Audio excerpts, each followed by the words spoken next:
All right, chapter one, save. Save. The amount of capital you start with is not nearly as important as organizing your life to save regularly and to start as early as possible. As the sign in one bank read, little by little, you can safely stock up a small reserve here, but not until you start. The fast way to affluence is simple. Reduce your expenses well below your income, and shazam, you are affluent because your income exceeds your outgo. You have more than enough.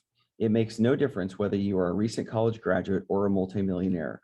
We've all heard stories of the school teacher who lived modestly, enjoyed life, and left an estate worth over $1 million real affluence after a life of careful spending. And we know one simple truth: she was a saver. But it also can go the other way. A man with an annual income of more than 10 million, true story, kept running out of money. So he kept going back to the trustees of his family's huge trust for more. Why? Because he had such an expensive lifestyle: private planes, several large homes, frequent purchases of paintings, lavish entertaining, and on and on.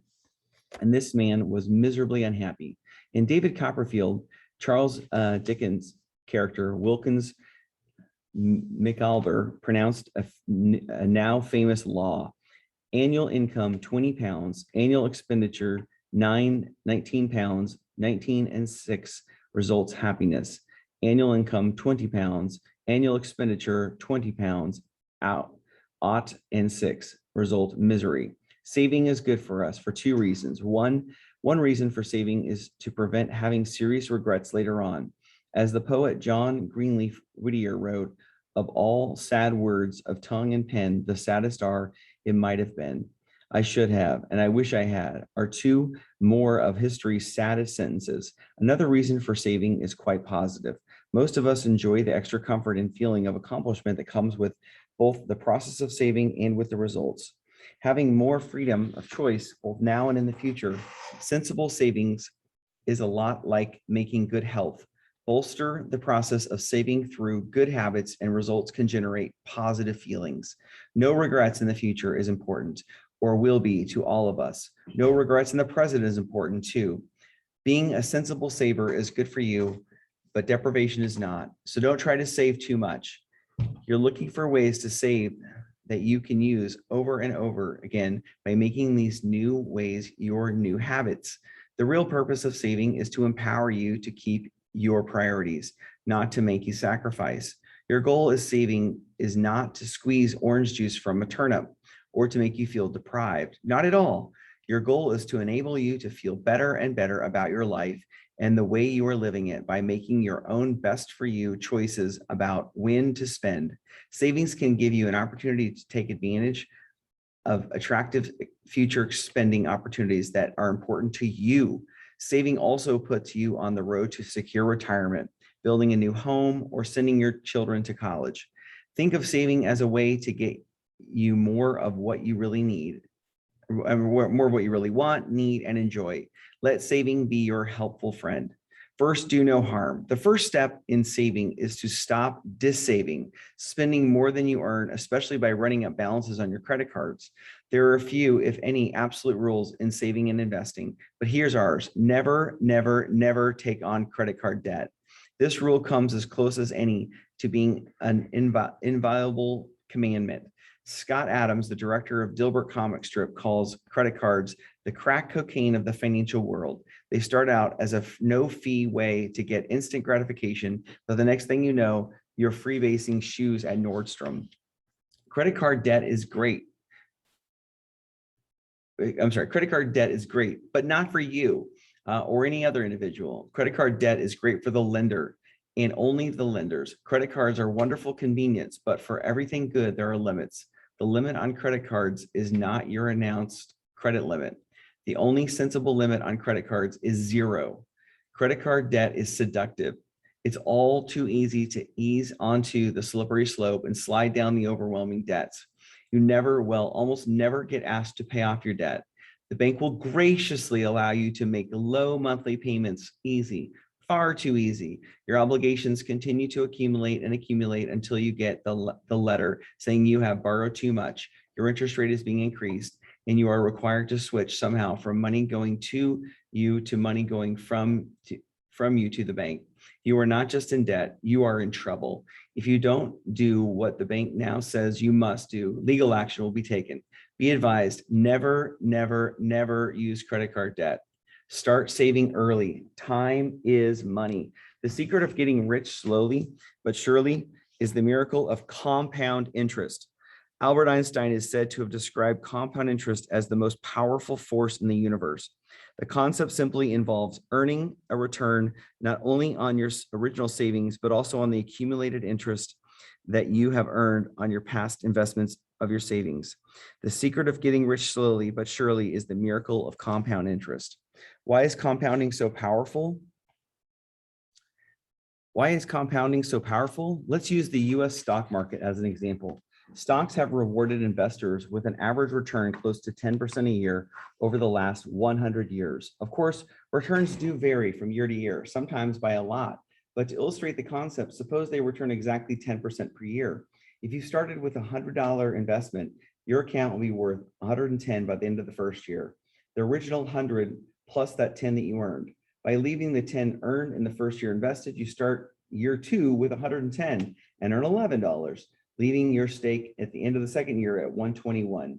In year 3, you earn $12.10, and your account is now worth 133.10. Carrying that example out, at the end of the 10 years, you would have almost $260, $60 more than if you had only earned $10 per year in simple interest. Compounding is powerful. The amazing rule of 72. If not, learn it now and remember it forever. It's easy and it unlocks the mystery of compounding. Here it is.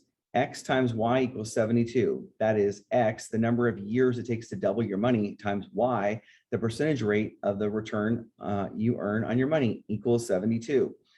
Let's try an example. To double your money in 10 years, what rate of return do you need? The answer is 10. 10 times X equals 72. So X equals 7.2% interest. Another way to use the rule is to divide any percentage return into 72 to find out what it takes to double your money. Example, at 8%, how long does it take you to double your money? Easy, 9 years. 72 divided by 8 equals 9. Try one more at 3%. How long to double your money? Answer, 24 years. 72 divided by 3 equals 24. Now try it another way. If someone tells you a particular investment should double in 4 years, what is the rate of what is the return each and every year is promising? Answer, 18%. 72 divided by 4 equals 18. For anyone whose attention is attracted by the rule of 72, the obvious follow on is surely compelling. If a 10% rate of return will double your money in 7.2 years, it will double your money again in the next 7.2 years. In less than 15 years, 14.4 years to be exact, you'll have 4 times your money and 16 times your money in 28.8 years. So if you're 25 and you skip one glass of wine at a fancy restaurant today, you might celebrate with your spouse the benefit of compounding with a full dinner at the same restaurant 30 years from now. The power of compounding is why everyone agrees that saving early in life and investing is good for you. It is great to have the powerful forces of time working for you 24/7. Time is indeed money, but as George Bernard Shaw once said, youth is wasted on the young. If only we could all train ourselves at a young age to know what we know now. When money is left to compound for long periods, the resulting accumulation can be awe-inspiring.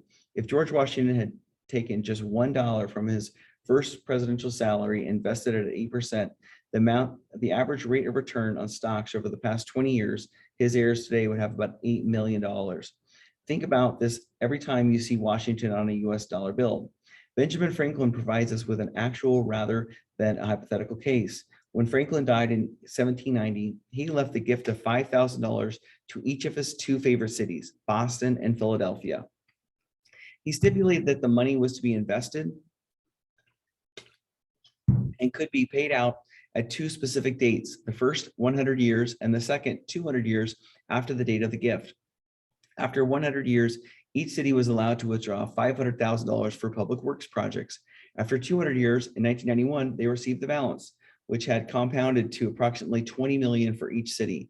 Franklin's example teaches all of us in a dramatic way the power of compounding.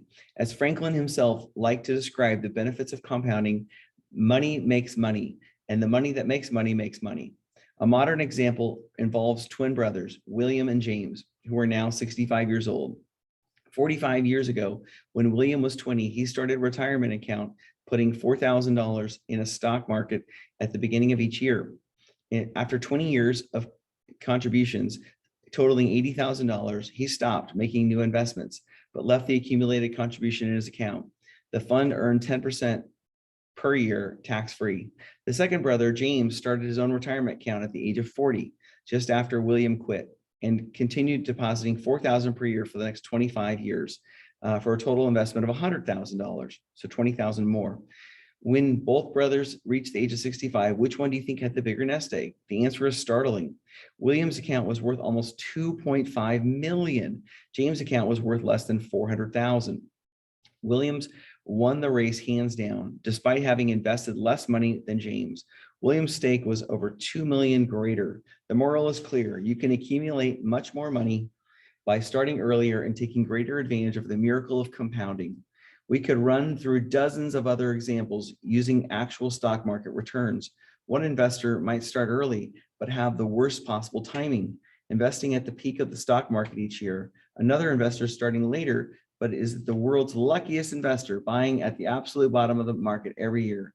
The first investor, even though she may have invested less money and had the worst possible timing, accumulates more money. Luck in picking the right time to invest is all well and good, but time is much more important than timing. There is always a good excuse to put off planning for retirement. Don't let it happen to you. Put time on your side. To get rich surely, you have to do it wisely, which means slowly, and you have to start now. Like all financial tools, the rule of 72 needs to be applied wisely. It's great when it's working for you, but ghastly when it's working against you. That's what makes credit card balances so dangerous. With credit card debt, 18% is the normal interest charged. And if you don't pay promptly, you'll soon be paying interest on interest and interest on the interest on the interest. Credit card debt is the exact opposite of a great investment. Wouldn't you like to have an investment that compounded at such a rapid rate? Of course you would. We all would. At 18%, a debt doubles just after 4 years and then redoubles again in the next 4 years. Ouch. That's 4 times as much debt in just 8 years, and it's still compounding. The compounding is why banks have distributed credit cards so widely to people they don't even know. And that's why you should never, ever use any credit card debt. Savvy savings. We can hear the chorus of complaints already. I know that the only sure road to comfort retirement is to spend less than my income. I know that regular savings is the key to building wealth, but I can't make ends meet as it is. In this chapter, we offer you some help by presenting a number of savvy saving tips. Still, success will be up to you. Saving is like weight control. Both take discipline and both depend on the right framing, the right way of thinking about the discipline. Start with a single and powerful insight. People who are thin like being thin, and people who save like saving. For many, the key to successful saving is to see saving as a game of control, where you put yourself in control and make the important choices, even though your world is filled with thousands of daily temptations. In both savings and weight control, successful people concentrate their thinking on the benefits they will enjoy. Savers take pleasure in being savers and in having savings, just as Weight Watchers take pleasure in being thin. Looking their best, receiving compliments, being in good health, and knowing they'll enjoy longer lives. Savers enjoy the inner satisfaction of being in control of their finances and knowing they are ensuring their own financial independence and future happiness. Warren Buffett, widely regarded as the world's greatest investor, is famous for modest personal spending, even though he counts his net worth in the tens of billions. To Buffett, a dollar spent early in life costs him 7, 8, or more the amount that dollar would have become if he would have invested it. Because they center their thinking on enjoying the benefits of achieving their goals, most savers and most slim people take pleasure in process of saving and the process of keeping trim. They do not think in terms of deprivation. They think in terms of making good progress toward achieving their goal. As they make progress toward their goal, they have the fun and satisfaction of achievement. You can too. The secret is savings is being rational. Being rational is simple. By no means is it easy because we're all so human and are hardwired to be flawed as savers and investors. For most of us, the best way to start being more nearly rational is to discuss the topic openly and honestly with one or more good friends. This works best if your friend is your spouse because he or she is as important to you as you are to him or her. And of course, you depend on each other. If after candid discussion, you like what you see about the spending, that's really great. Carry on. However, if like most of us, you notice some things you do that you don't like, think of these misses as invitations to do better. The easiest way to save is to skip all impulse purchases. Excuse me. Make a list, make a shopping list before you go to the store and stick to your list. This will help you stay focused on figuring out not only what you do with your money, but why. Practice double positive shopping. When you and your spouse or friend go together, agree that nothing gets purchased without both of you saying yes. Saving provides you with the extra money you can use to make your future better. Learn by self-observation how you could increase your success rate on spending wisely and on saving. The goal is clear. Get the most of what you really want out of your life. Every month or two, go over the expenditures, including credit card charges together. Did each expenditure give you equal value for the money? Were they all equally worthwhile to you? Probably not. Now focus on the most questionable few. Could you have had as much fun or memories as good without one or two of them? Could you have quite happily substituted an alternative? Do you ever get talked into spending more than you meant to by friends or salespeople or advertisements? Have you never been showing off, not even a little? Since almost all of us are influenced by what we see our peer group doing, chances are high that you are influenced too. So take a little extra time to decide for yourself. Here's an easy test of whether you are being influenced by what your neighbors will think. If you were the only person who ever knew, would you spend the money? Keeping up with the Joneses and the Smiths, as well as we all know, is a powerful force for spending. We like to be like our friends. Teenagers are not the only ones who dress the way everyone else dresses. That's why brands like Prada, Givenchy, and Polo are so valuable. Take a careful look at your expenditures and triage them into 3 baskets: best value, good value, and dubious value. Then look for a few that, on reflection, are not really as high enough value to you. Then stop them from taking your money away from you. Drop that money into a jar or a bank, just as squirrels save acorns for winter. If you stayed in a smaller, plainer hotel room, would you really care? If a superior room is worth it to you, fine. But if not, you have an opportunity to save and direct your savings to something you really do care about.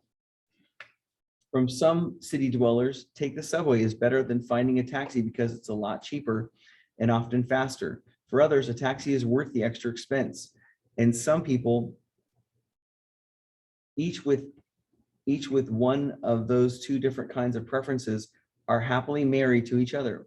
Their secret is to agree to disagree and to set limits. One of us loves fine wines, knows a lot about them, and has a substantial collection. He shops the wine list in a restaurant for value and almost always orders a superb wine at a bargain price. He gets great joy from the selection process and from drinking the wine with dinner. The other never drinks any wine. To each his own. Both are happy campers. There are small ways to save and there are big ways to save. Let's list a few. Let's list some of each. Small savings tips. Here are some ways to save on a few little things, but they can be fun and do add up. Buy Christmas cards on December 26th or 27th for next year. If you're out for dinner, find the 2 dishes you like best and order the less costly one and pocket the difference. Or consider ordering a second appetizers. Often starters have the best flavors and pocket even more. Instead of going out to the movies and paying for tickets, plus parking, plus babysitter, watch a recent release from one of the streaming services, make your own popcorn, and drink what's in your refrigerator. Buy books, even current sellers, secondhand on Amazon.com. Set the thermostat a few degrees lower in winter and wear a sweater. Exchange your morning $5 latte for a simple cup of coffee. Keep a record of all your expenditures. You'll likely find that you really don't need a lot of things you are now buying. Take the change out of the pockets each day and put them into a piggy bank. It can eventually add up to a vacation. Or at the end of each month, put the funds into an investment plan. Shop for low-cost auto insurance and further discount if you have a good driving record. Next vacation, think of a fun place that is nice but out of the season, or try camping in one of our beautiful national parks instead of visiting New York City or Paris. Big ways to save. Here are some big ways to save. These really add up. If you feel you need life insurance, buy inexpensive term insurance sold by local savings banks or available on the internet. Term life insurance rates have been going down because people are living longer. Insurance companies are better at segmenting customers by risk, and the web is cutting the cost of distribution. 10 years ago, the standard man at age 40 paid $1,300 for a 20-year, $100,000 term life insurance. Today, he only pays $600. Nice savings. Concentrate your investments with low-fee managers. We will show you later what low-fee investment products are and how you can get them. Buy nearly new pre-owned cars, or use a smaller car, or both. Self-insure small and moderate risk by having high deductibles on your auto insurance and fire insurance. Much of the cost of insurance is paperwork on numerous small claims. Chances are, if you can self-insure on most losses and really only need insurance against major problems that are unlikely, cut your spending back to what you were spending 2 or 3 years ago. Ask your employer to help you save by automatically deducting 5 to 10% of your weekly pay, and adding it to your tax advantaged investment account.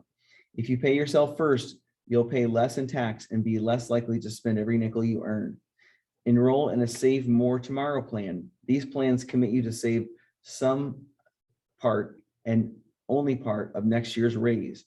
Think in terms of opportunity cost. Think of every dollar you spend as the amount it could be grown into time as you retire. Ben Franklin famously advised, "A penny saved is a penny earned." He was right, but not entirely right. The rule of 72 shows why.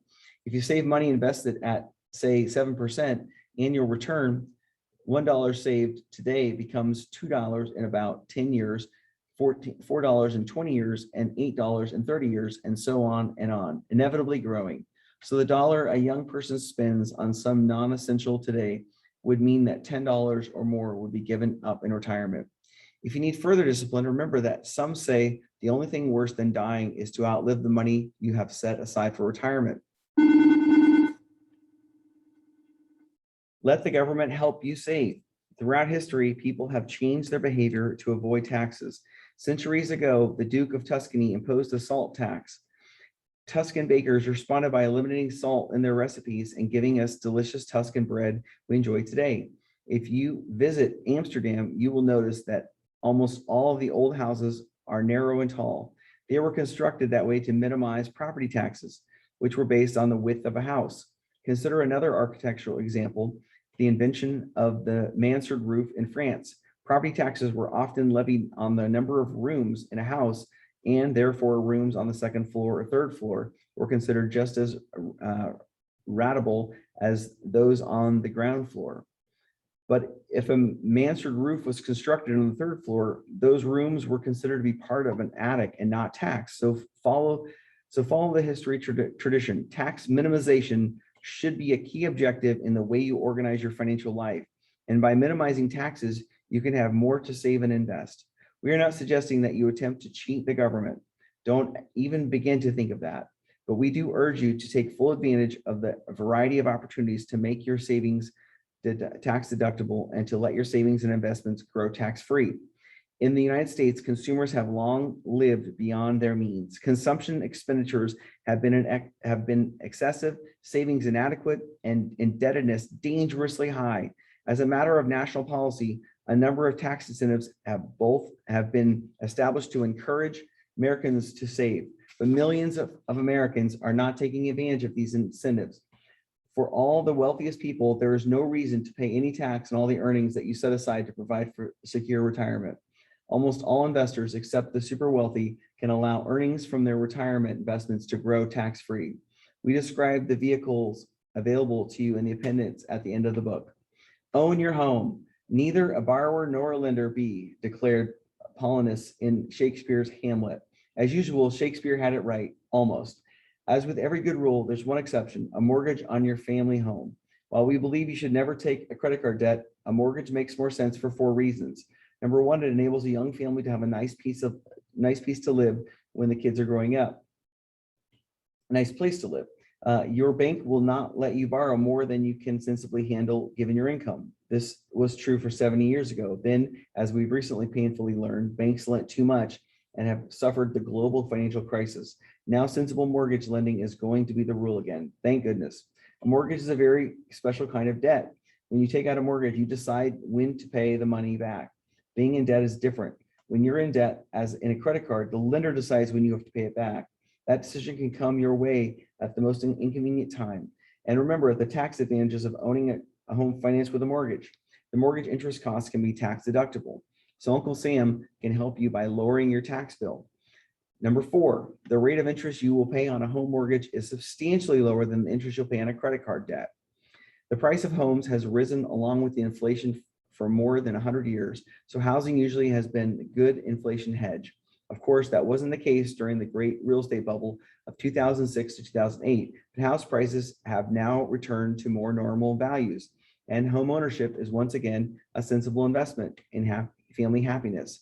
How do I catch up? Okay, coach, you might say at this point, I wish I had read your book when I was in my 20s, but I didn't begin to save or get out of debt early in life. Now in my 50s or even 60s, I have little or no accumulated savings.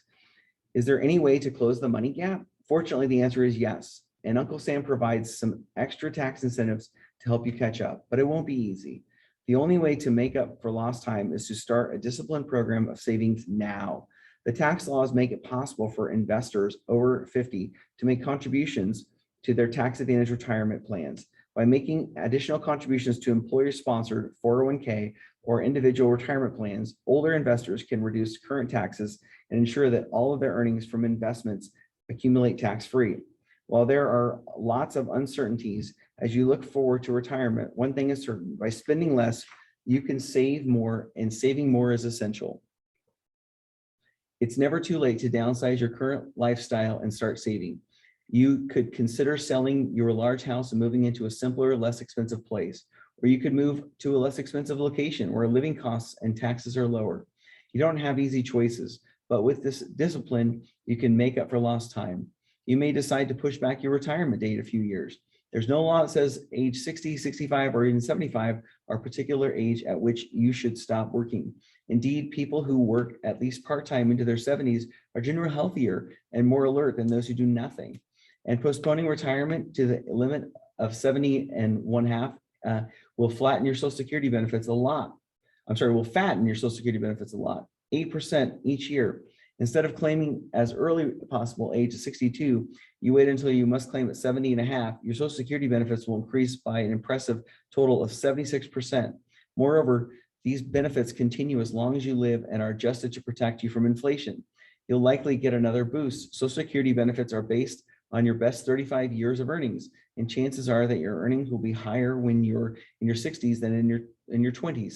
Another benefit of continuing to work is clear. For most of us, our 60s are the best years for savings. Earnings are high, kids are often on their own, and the mortgage has been paid off. By waiting 8 more years with these 401ks, have 8 more years of not taking distributions and out of their account, 8 more years to contribute to your account, and 8 more years to leave accumulated savings invested. These 3 years can double or even triple your 401k and therefore your annual payout. Combining this with 76% more from Social Security can make the difference between enough for a comfortable retirement or too little in the end. If you do own a home, consider making the most of your home equity. As this book is being written, mortgage rates are low. If you have not financed your home, do so now. Refinance your home, do so now. With long-term mortgage rates below 4% in 2020, you can slash your monthly payments and put the savings to work in your investment portfolios.